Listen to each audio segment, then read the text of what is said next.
Welcome back to Brandon K Show. I'm the host of this awesome new show we just started. This is a real show, and I'm here with my co-host Roger, Hey, and I want to thank especially Solomon behind the camera. He's the one who makes this all possible.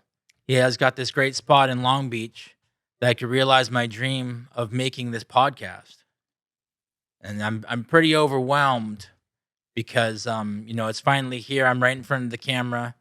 But we got a topic today of addiction and acceptance. And the reason I picked this topic was because of how long it's taken me to go from this dream of having a show, my own show. In 2011, I got my YouTube channel all this time. You can go watch my old clips on there of me in my addiction, trying to fight through my anxiety with alcohol and drugs, and how that prevented me from really uh living in the dream. But now we're here where I've been sober 7 years. congratulations. I know, 7 years. And even then it wasn't like, oh, let's go right into a podcast. It's like, let's fight through the demons.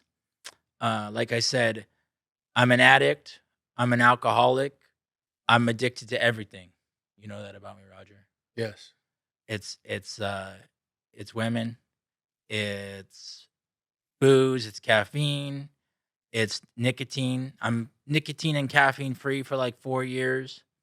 I'm stopped gambling a couple weeks ago, hoping to stay off the gambling train. Until the next time. You know how it is. Maybe we'll get to it in when we talk more about addiction, but we replace one addiction with the next one, with the next one, with the next one. So I quit alcohol and I picked up the next thing and the next thing, whatever works. And yeah, so if I go into my story, we're talking even at 3 years old. I got, I did the cough medicine. I'm sorry, I'm trying to tell this story that I had in my brain. My parents told me that even when I was a kid, I liked that taste of that grape cough syrup, and they had to get my stomach pumped because I went and chased it out. And I know you had a similar story to starting drugs early, not gasoline early. Gasoline, also cough medicine, or anything that made me feel funny or made me feel different. And when we're kids, we just want to spin around in circles, right? Yeah, Just that's just pretty for much that, it. just for that effect. But yeah, for me, it was cough medicine, and then I didn't start drinking till I was in my teens. But even I puked my first couple times around with the booze, and by the time I was 17, I had a kegger at my mom's house and got thrown into juvenile hall. So that's Wow. kind of where my addiction with alcohol started, and it just kept going. I moved down here to Orange County right away, and I was down here, didn't have a lot of access to alcohol, but I would go out to the weekends out in Hemet and get drunk with my friends. And one weekend, well, I got into weed all throughout since I was 16 till 20. But when I was 20, I had this psychotic experience of this hallucination of believing that the world is all in my head. And that ties into the Brandon K show too, of just like, I remember having this theme song, like I was high, and my friends are like playing the Brandon K show theme song, and I'm like, shit, like it's all about me, it's all in my head. Um Did it have a actual melody to it? in that moment, yeah. I mean, he was playing a real song and I was just imagining it was about me, how we do when we're high and drunk. Ah, okay. But the point is that when I had that delusion stuck with me for 11 years, and I fought through it with more alcoholism, uh and Xanax addiction, that but that led to, even by the time I was 23, I had this breakup with a girl and went to this therapist and made this big list of all these problems I had in life.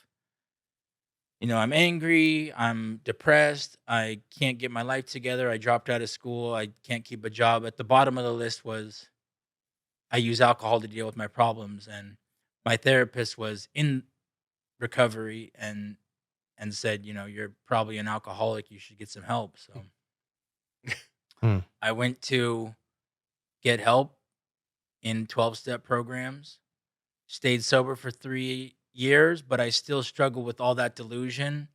I wasn't able to get out of my head. I wasn't able to believe that that there was something higher than myself.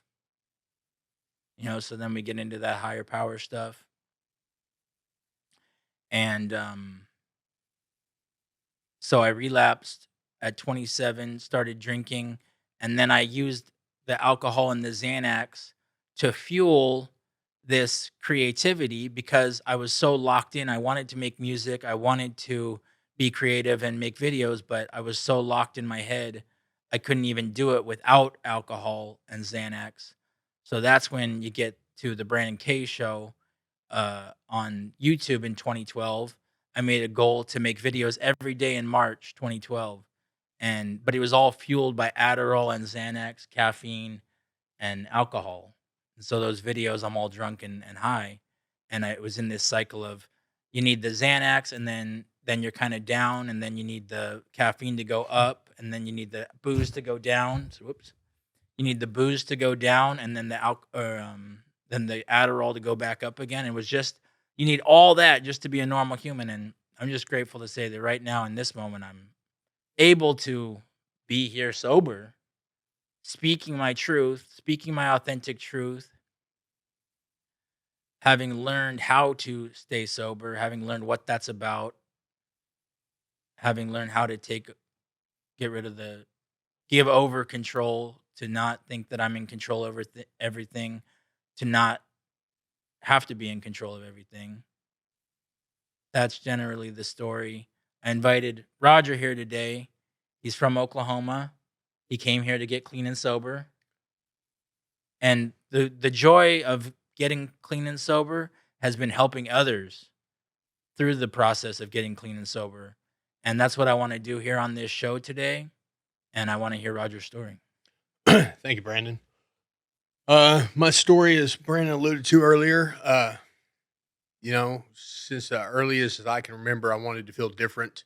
I wanted to feel that head rush, and whether it was a young age of playing in the backyard.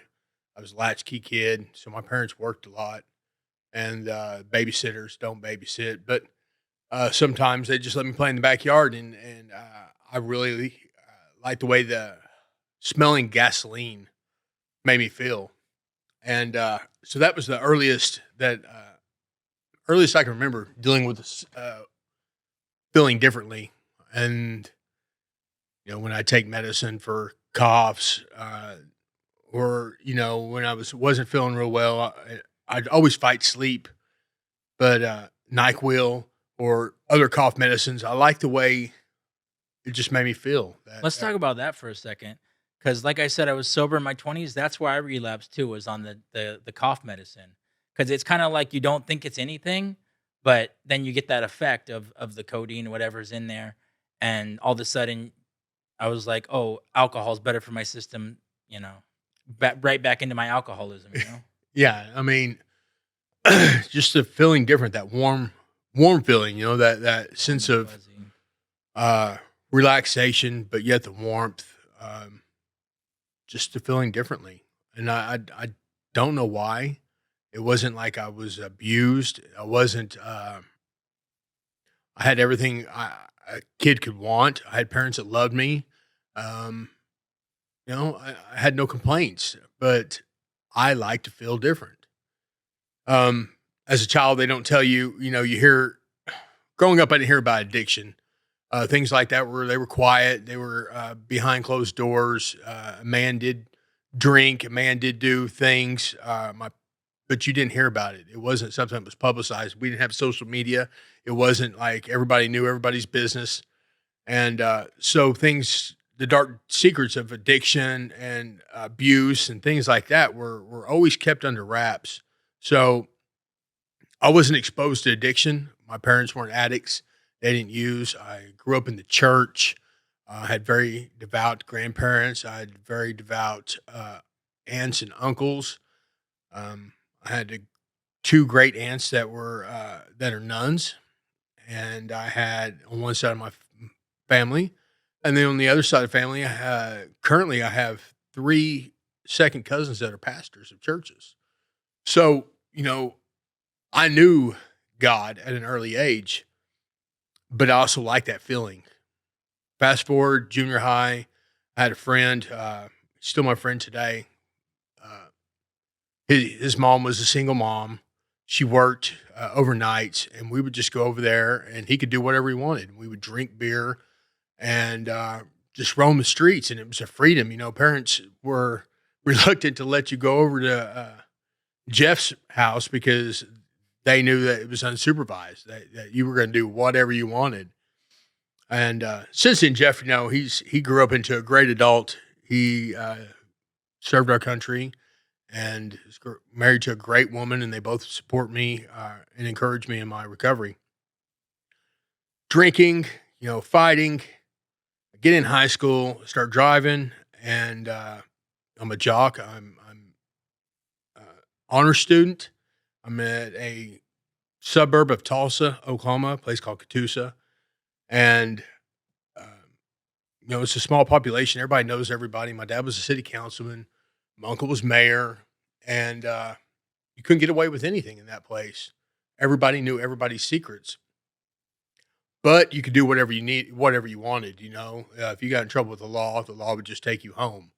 And it was safe in that way. But also, you didn't learn responsibility for your actions because things were covered up or things were, slid under the lost in paper. There wasn't no severe consequences except for my dad beating me. But other than that, that was it. So I started using drugs. Started with cocaine. I really liked the way it made me feel. I did it one time.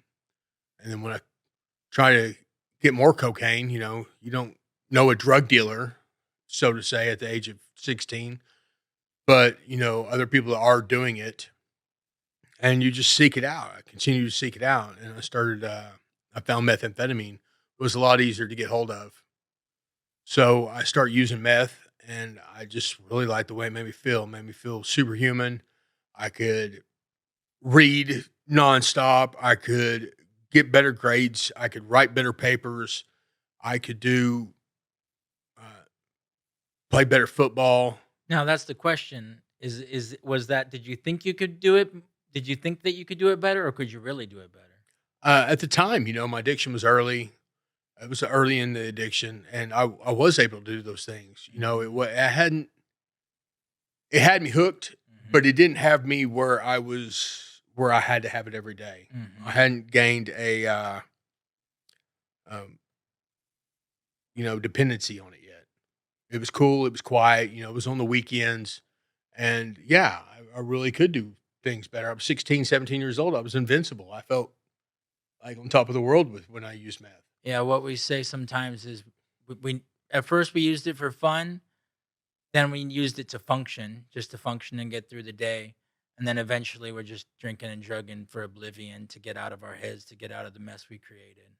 And that's where it ended up. By the time I was a senior in high school, the last semester, I was looking to go to college, and I just quit going to school.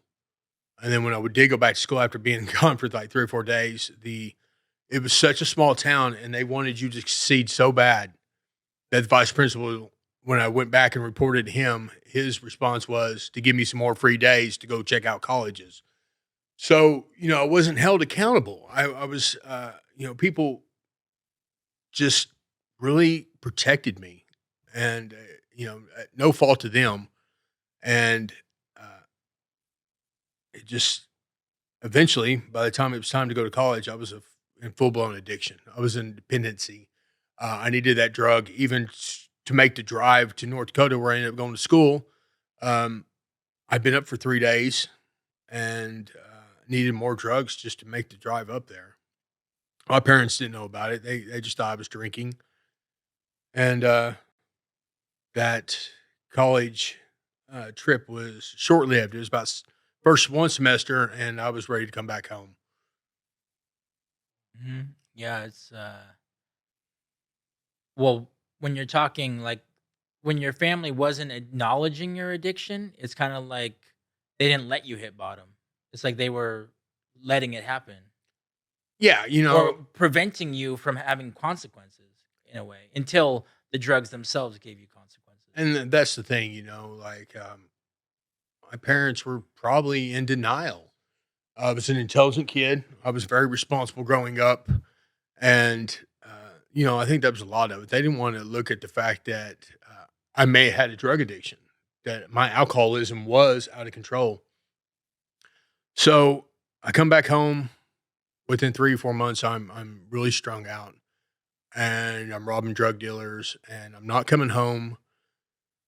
And then Easter comes, and I finally go home, and one of my friends from high school shows up and wakes me up and asks me what's going on. And I explained to him I'm strung out. We had gotten high in high school, but he ended up going to college and stuck with it.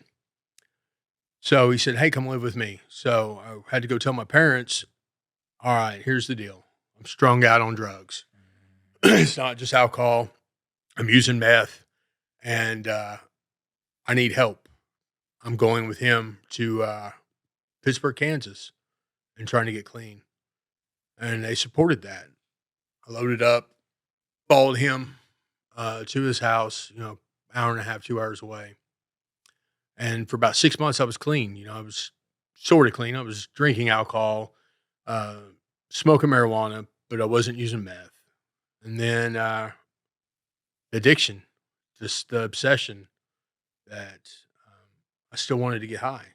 I still felt like there was, I liked that feeling, even though it put me in a really bad place, where people were looking for me for stealing from them. I still liked the way that thing meth made me feel. Mhm. We put So it above everything, right? it was above everything. So I come back to Tulsa and I would pick up drugs and I would drive back to Pittsburgh, Kansas, sell it, and then to pay for my habit. And that was all right for a month or two. And then my roommate found out, people started coming over to the house wanting some more of that stuff, and he didn't know about, I was selling again or using again. And when he found out, he was just like floored because he didn't want to have anything to do with it. So there went a friendship right there. Ended up moving back to Tulsa, got really deep into it, and I struggled with it for the next couple years. I would leave out of town for a couple months. I think I went and lived in Wisconsin. Then I went and traveled across Wisconsin and Minnesota and Michigan working, and that ended up where alcohol got the better of me, and I ended up getting into a fight with somebody I worked with, drunk one night, and fight ends up getting broke up by a Secret Service agent Mm. in Valparaiso, Indiana, and I go to jail. It's the first time I go to jail. Yeah, exactly. Who thinks the Secret Service is going to break up a fist fight in a hotel parking lot? But yeah, that was my first stint in jail. My dad come up 10 days later after I got out of jail, made the front page of the newspaper in Valparaiso, Indiana. And that started my criminal career pretty much. Next 6 months, I ended up getting into another fist fight, and that turns into a burglary one. I got into a fight with one guy and then several of us. After your first jail sentence? Yeah, from first jail sentence. How long was the first one? 10 days. 10 days. Okay, gotcha. So this one, I'm back in Catoosa. I'm drinking, Mhm. and somebody had been calling and harassing my girlfriend. She ends up being my wife later on. But so I go over to where they live, and I get into a fight with one guy, and then 2 or 3 guys jump on me at the time. Somebody calls my little brother. He lived down the street, and he shows up, and they'd already went back to the trailer they were staying in, and we go over there, knock on the door, and they open the door, and we just barge in, baseball bat, and they call the cops. So I end up with a burglary one and assault and battery with a dangerous weapon, and that was the law. I broke the law there. How long was that sentence? That was a 3-year suspended sentence. Within that, my wife ends up leaving me after 6 months into that. I'm strung out of control. I start manufacturing methamphetamine. I quit living with my parents, and within 6 months of start manufacturing, I'm in this underworld with murders and robbers and thieves. And I'm 23 years old, and I'm running with these career criminals that I have not a clue what I'm doing. I don't even realize that I'm running around with people who killed cops and that are being looked for killing uh, cops. And I'm just thinking I'm cool, and I didn't realize we were only at 23. You're only 23 still. 23, man. Yep. So that started, ended up going to prison over that, and then How long was that? That was the 3 years? that was a 3-year sentence in. Yeah. Get out within 3 months. My dad dies, passes away, and then 2 weeks after that, I'm back in jail. Go back to prison for another 6 years, 5 years, 7 months, 2 days, and during that time, my mother passes away. And I get out after almost 6 years, and I don't know anybody. It's almost 10 years total. And so being you a- missed both funerals, huh? Yeah, I got to go to my dad's. Okay. But then shortly after that, I was right back in jail. And that was part of it. I was just, as soon as my dad died, I didn't really care. I was getting high. I wasn't accepting it. I didn't want to come to terms with my father's death. My father was my hero. Anytime I had any problems, that Superman in my life, that Superman in a lot of people's lives. My dad was a really great guy. So, I get out of prison after almost 10 years, and I don't have anybody. I don't have no friends. I don't have people I went to high school with that don't even remember me. It's a lot of time. I do have an uncle that looked after me while I was in prison and took care of my inheritance stuff and really become a friend of me. And he's still a friend today, and he really has been encouraging and supporting. I'm out for about 8 months after that 6-month stint, and I go back to prison again. Started with alcohol, just a beer here, a beer there. And I thought I had it under control. And next thing you know, I'm getting high. Drank a little too much, hanging out with the wrong people. Next thing you know, I'm getting high. And go back to prison. I get out of prison again and get an awesome job selling cars. And everything's going well for me in life. But I don't have a support system. I'm not working any kind of program. I'm not doing anything for my sobriety. I'm just making a lot of money. And I got to the point where I got complacent. One Saturday, I'm just sitting there, and I decided I want to get high. I'd start drinking a little bit here and there. I get high, and then it was on again. Within 6 months, I was back in jail. And Now, were these like parole violations or? yeah, some of them parole violations. Some of them were new charges. I probably got 20 felonies on my record at least. And it was just like, I have that, once it starts, I'm not stopping until you make me stop attitude. And that's been the downfall of me. So I got sober, went to jail, got out, and got sober for about 3 years. Fast forward, COVID hits. Right about the COVID, I get laid off, and then I started using again. I don't have a support system, not working a program, and sober almost 3 years, and I started using again. And then right through COVID, after COVID, all the way up until September last year, 2022. I go to jail in September. I get out of jail April 30th of 2023. I start using again that day. About 2 weeks into it, I'd had enough. So quit using drugs, just drinking alcohol. And I'm having issues with my ex. I really was thinking that we were going to have something when I got out of jail. And unbeknownst to me, her agenda had changed, and she started getting high. And I was just... I didn't have that spot in her life anymore, and an obsession began where I felt like I'm doing everything I promised I'd do. I was still drinking alcohol, but I was going to work every day, and I told her, I get out, I can make good money, I can go to work every day, I can be that man you desire. Right. And when I started to become that man that I thought she desired, she didn't want to have anything to do with me. And it was very hard to accept that. Very hard to accept that I wasn't wanted anymore. And I hadn't done anything for her to feel that way, except for, the 2 years I was just totally trashy to her. Mm-hmm.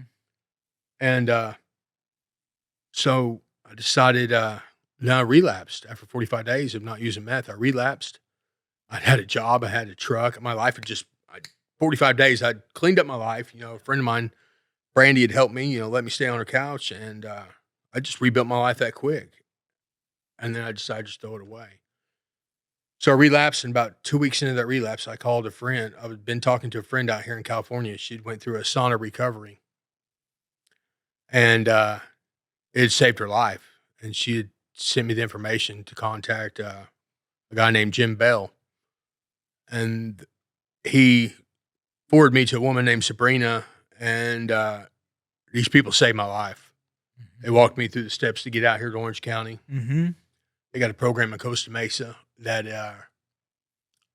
is one of the best programs around in Orange County. There's a lot of treatment places, but these people got me the insurance, told me how to sign up for insurance, got me on the plane, stayed on me all the way to the point where I got on the plane. They're like, are you, did all this. I get out here to Orange County, and I'm sitting there day 2, and I realize that I can either enjoy this as a vacation out here in Orange County, Mm-hmm. or I can get my stuff together. That's right. That's when I met you. Was this guy was ready to get busy, ready to do whatever it takes to get sober. And you can see why I brought him here to talk about acceptance. We talked about the cycle, about how many times it just led right back to jail. We talked about how you're the best example I know of someone who's learned to accept accept the past, accept your addiction and alcoholism, accept the death of your family, and talk a little more about acceptance. The thing is, if I'm left to my own devices, I'm a piece of crap. Same. I'm not like, if you just let me do me, Mm-hmm. I'm not going to succeed. Mm-hmm. I may put up a front for a little while, and but if I'm left alone, Mm-hmm. I'm going to start feeling sorry for Rodger, Mm-hmm. and Rodger's going to start making excuses for Rodger's behavior by using drugs. I can be a piece of crap because I'm high. as a justification for Justification. our behavior. And all of us addicts and alcoholics do the same thing of we're in the cycle, and the cycle is we use the drugs and the alcohol so that we can do more bad stuff, and then justify it and do it more and more. And this is the cycle. This is an example of the cycle, right? Yeah, so Part of it. you It's know, also a progressive. It also gets worse and worse. and over time. that's it. A lot of it is I was dealing with mental illness. I have been for years, and I just don't. I never wanted to come to terms with it. Nobody wants to think, hey, maybe I got something wrong with my mind, We're also self-medicating. and I'm self-medicating. I'm Mhm. controlling it with alcohol and methamphetamine. And for me, Xanax and booze. Those ones are the ones that make me feel like a normal human being, without that anxiety and without the feeling like a different person. Like I feel normal when I'm on that stuff. But that's what drugs and alcohol do. But then they obviously have their consequences. Yeah, the consequences is I'm trying to use a shotgun effect with meth and alcohol, Mhm. where they got specific pills now that target my bipolar. The ups and the downs that I suffer. Right. And And as you're talking about that, you probably never considered that could be your solution. Medication could be your solution, or a program could be your solution. You just were looking at that booze as the solution yeah, so at the beginning. the way I grew up, I grew up around tough people, man. Mm-hmm. Like my dad was tough, Mm-hmm. shot, stabbed, whatever Mm. whatever you could think of. He was a tough man. Mm. And my uncles were the same thing, big tough men. They're both 6'3", 300 pounds. They were big men, and all my uncles and cousins, and I'm the smallest one in my family, and at 5'10", rest of them are over 6 feet. cousin, women's included. So, and that part of that is people were just tough. If you had something wrong with you, you just sucked it up. You know, my mom had a stroke. She had a double mastectomy, or had a mastectomy for breast cancer. And you know what? That woman hardly missed a day of work through all that. Yeah. Because that was just what it was. You sucked it up and you just do the next thing. You do continue to do it.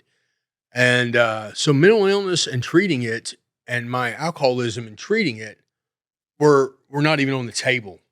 And there's a denial of it. If it ever comes up, oh, maybe I should do something about my anxiety or my depression. It's like denied to it. Denied, you know, there's It's like, oh, I'm going to use alcohol to just cover it up. yeah. That's what real men do. Or just suck it up and Yeah. just go, you know, everybody has bad days, Brandon. Mm-hmm. And I realize my bad days, no matter if I'm clean or sober, are sometimes extreme. Right. Well, when we're talking about the topic of acceptance, it's like I've also had to accept my mental illness, my addiction, my alcoholism, life on life's terms, everything that comes at me, relationships, family, friends, jobs, everything. Accepting all that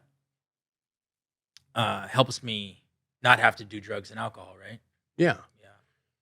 So this go around, here's what's different. I have decided to take everybody's suggestions. When I got into that rehab, it's on the recovery in Costa Mesa. There was a guy named Bobby Campbell, and he looked like a guy who had been through what I've been through. He's got the same tattoos. He talked about being in prison 6 times. And he was working a program of Alcoholics Anonymous.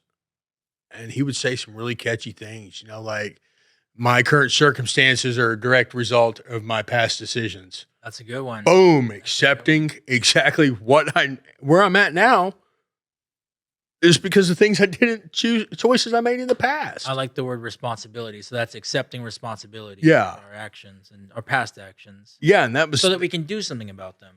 Now we can do something about them because we said, this is what I'm dealing with, and now I'm going to do something about it. That's what acceptance yeah, is. yeah, and Accepting reality. yeah, acceptance, acknowledging your reality, and not and deciding if there's anything you can do to change it, and if there's not, and you can't control it, then move on with it.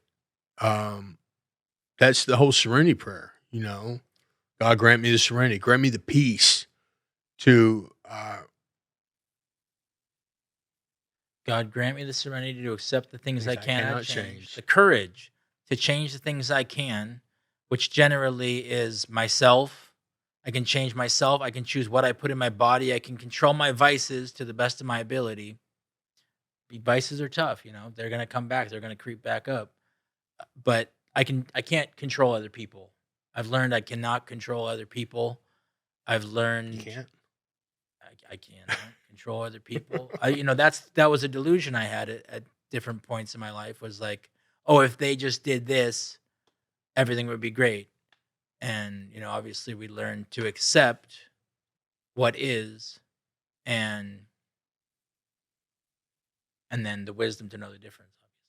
Yeah, and that's the hardest thing, is the wisdom. You know, Solomon, the wisest man in the world, that's what he prayed for. You know, there he is. Hey, Solomon. What a coincidence. Hey, crazy. And that was the deal. He wanted wisdom above anything else. He could have all the riches in the world, and he wanted wisdom. You know, so I read Proverbs every day, just for that. You know, that's the big deal in Proverbs. That's the key point. That's is wisdom. You know, and if you have the wisdom, life's your oyster.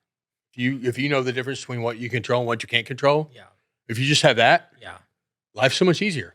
The wisdom I've learned is, like I said, I can't control people. I can only try to put my message out there, try to share my experience, which is what we're doing today. Try to plant the seeds of what I've learned to others, but I can't make anybody believe what I believe, and I don't have to. Yeah, that's one thing I do know about recovery, is you can't love somebody to get sober. You can't love somebody enough to make them get sober. You can't make somebody willing, and you can't give somebody determination. Those are things of the heart, and that has to be inside somebody. And you may be able to say something that affects that heart for that change, to where somebody will be honest and somebody will be open and somebody be willing. Mhm. But that's inside things.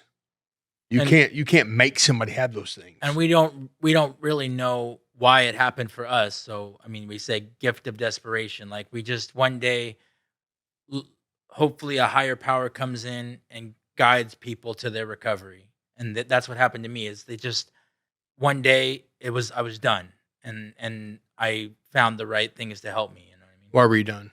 At what point? When you had your last drink or your last drug or whatever, what was that day like? Why was that day different than the day before? So I had this story about this psychosis. So this is the thread of this psychosis. I was having that same psychosis even while drinking. When I didn't have my alcohol, after 5 years of drinking every day straight almost, hallucinating on the alcohol, hallucinating when I was off the alcohol, hallucinating with Xanax withdrawals, is like I was so out of my mind. I woke up the next day, I barely felt human. I couldn't read the words on the wall. I mean, I hit bottom. I hit a spiritual and emotional bottom. And then I said, I'm going to do anything to change. And that's the gift of desperation. Desperation is surrender and acceptance.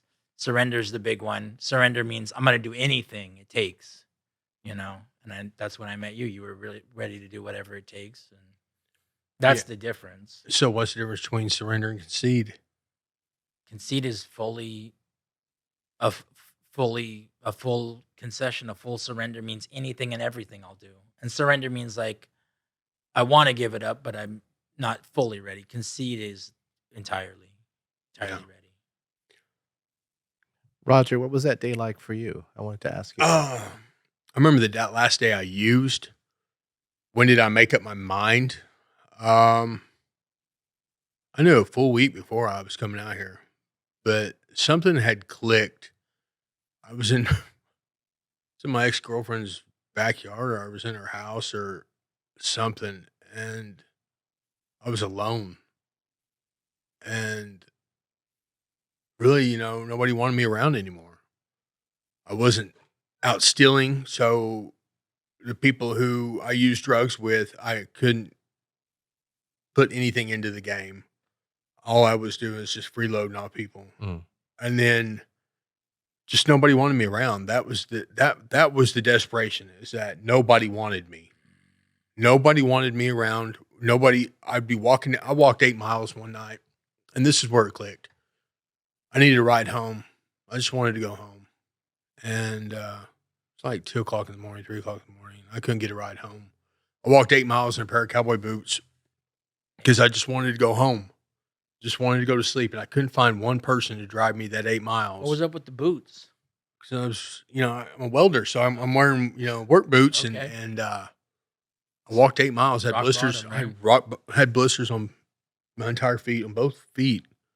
And I was tired of that. I was just tired of being alone. I was tired of not having anything. I was tired of my friends not being real friends. I had one woman, I had my bondswoman who cared about me, Amanda Horton. She supported me, and she's awesome. She continues to support me, and it's weird. I have a bondswoman who is a great friend, but she is, and we talk all the time. And then Brandy, she made it possible. She paid for my premium. I had the money to pay for it, and I went and tricked it off, and she still paid for it to get me out here and push me to get there at that airport. Because I didn't care about me, but other people did. People wanted to see me succeed. People still believed in me, and I didn't see it. I didn't. I'm just now seeing it, Solomon. I'm just now feeling like people want me around. I do want Rodger around, obviously. If I'm going to invite him as my first guest. I have a couple things to get to before we wrap up here. This one is how important it is that since I've been sober the last 7 years, addiction has gotten so much worse. This fentanyl thing, now it's like every day people are dying of fentanyl. That wasn't going on 7 years ago as much when I got sober. So this is Narcan, just to emphasize the importance of fentanyl is now killing people. It's in the meth.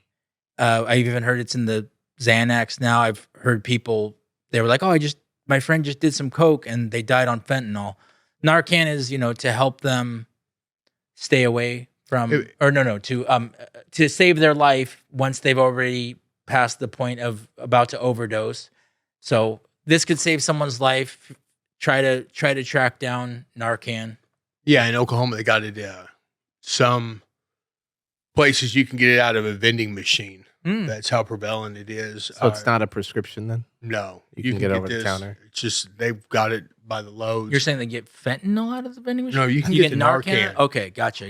Yeah, because it's an epidemic. 191 people a day die in overdoses here in America off fentanyl. 191.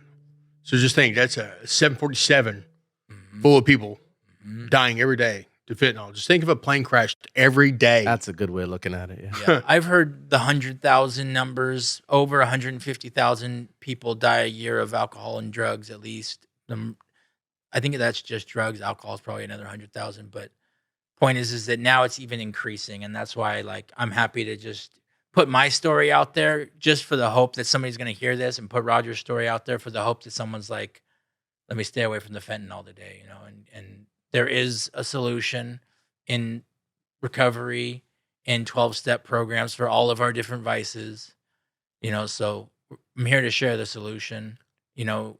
There's some fear about putting my story out there or saying I'm an addict, I'm an alcoholic, but generally I'm doing it because I have a desire to help others, and I hope that our story is helping others. Yeah. Struggled with addiction my whole life. But today I don't want to use. Today I don't want to drink. And today people want me around. And when I come in here, I tested positive for fentanyl, and all I did was use meth and drink alcohol. Didn't use nothing else. No pills, no nothing. And I still tested positive for fentanyl. And that's scary. It's scary that I was putting my life that quick. I could have died. And I wasn't expecting it, or I wasn't looking for that. I was just looking to get high. If you're really struggling, there's 1,000 recovery centers that are easy to get into. And I've went through 2 of them here in Southern California.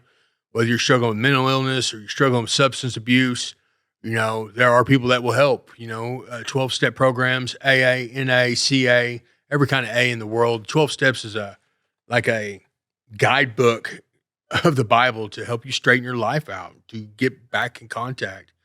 And I went through a sauna recovery, Costa Mesa, awesome people, great place. It's no Malibus, anything like that. And I like to say that, as much as it's about the 12 steps, it's about finding a higher power. It's about some of these principles. This is acceptance. Is even if you could just stay sober in one day, just by accepting that you have a problem and saying okay, I'm just going to stay sober one day at a time. I'm going to get through the day. I'm going to go look for solutions, whatever they may be. And the real solutions are as simple as acceptance, faith, courage, wisdom, honesty, willingness. Willingness is the main one. Is you got to be willing to now listen, be honest with yourself, surrendering. That's the acceptance of our addiction and alcoholism, is accepting that we have it and we need to do something about it. Yeah, acceptance has been huge in my life. That's why you got on the plane and came here. Yeah. That's why I found myself in meetings. I accepted, the thing is accepting that I have an addiction that's trying to kill me. Mm-hmm. And if I'm not doing something against that addiction, I'm doing something for that addiction. And I've accepted that. I've accepted that for years. And the reality of it is, I don't want to die loaded. Life is so much better without it. I can wrap that up by saying we're either moving towards recovery or we're moving towards relapse. So just we know what relapse looks like. We know what recovery looks like. We're an example of recovery. I'm glad that we got to share this today. And I'm you're the best person I could think to talk about acceptance. Well, I hope I did you justice, Brandon. No, you definitely did. I just your story alone, people can hear it and relate to it, and we'll share it around. I'll be talking about it. I don't know if I'll be talking about addiction and acceptance weekly, but I will be talking. Next week's topic is authenticity and bravery. So we're still on the spiritual path, talking about things that help me stay sober, whether I'm talking about my sobriety or not. And then, I like to have fun here. I'm going to have comedians and musicians on, but the point of it all is these are the opposite of addiction, and I'm staying sober. I'm a sober man. I've learned how to stay sober. This is how I do it. Those the authenticity and bravery. Those are synonyms for those would be honesty and courage, man. Mm-hmm. And both those are huge in acceptance. Mm-hmm. Being honest with yourself, and courage, knowing the difference between what to do and what not to do. It's huge. Yeah. So we'll wrap up now. Tune in next week for my friend Lewis is going to join us. We're going to talk about authenticity and bravery. We're going to talk about how to become our authentic selves. And I'm going to post this up on YouTube, iTunes. I got my Instagram Brandon K Show. I got my TikTok Brandon K Show. We got Rodger. You can plug your Instagram. I'm good on my Instagram, but if you need help, It's down there. Sauna Recovery, Costa Mesa. There you go. And obviously, whatever 12-step program you find, those are where I find community. That's where I find my solution. Without breaking my anonymity, I'm in different 12-step programs. Or and that's how we kind of share about it. We try to stay anonymous, but that's what I found that's helpful, and try to share about it in a general way to the best of my ability. So thank you for joining us.